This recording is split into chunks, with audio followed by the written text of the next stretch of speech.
போய் டெஸ்ட்டாக இருக்குது ice cream box freezer box clean பண்ணிக்கலாம். இது பாருங்கள், என் பையன் வந்து சமோசாவும் புதினா சட்னி வாங்கிட்டு வந்தாங்க. அது அப்புறமா சாப்பிட்ணும். சரிங்க வாங்க, முக்கியமான விஷயமே இதுக்கு மேலே தாங்க இருக்குது. இங்கே பாருங்கள், இதெல்லாம் போல் அப்புறமா க்ளீன் பண்ணிக்கலாம்.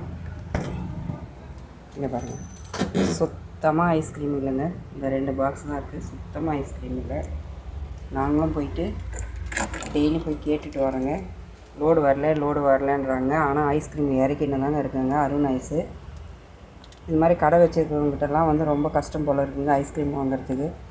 எனக்கு தான் இப்படியா இல்லை எல்லோரும் கடையை வச்சுருக்கவங்களுக்கு எப்படின்னான்னு தெரிலங்க. அருண் ஐஸ்கிரீம் ரொம்ப டிமாண்ட் பண்ணுறாங்க. ஐஸ்கிரீம் இல்லை லோடு வரலன்னு சொல்கிறாங்க. ஆனால் பாருங்கள், சுத்தமாக ஐஸ் இல்லை. போர்டை வச்சுட்டு இந்த மாதிரி ஐஸ்கிரீம் இல்லாமல் இருந்தால் எப்படிங்க வரவங்கெல்லாம் கேள்வி கேட்குறாங்க. போர்டு வச்சுருக்கீங்க ஐஸ்கிரீம் இல்லைன்றீங்கன்னு சொல்லிவிட்டு நானும் டெய்லி போயிட்டு வரேங்க. ஆனால் இல்லைன்னு சொல்கிறாங்க.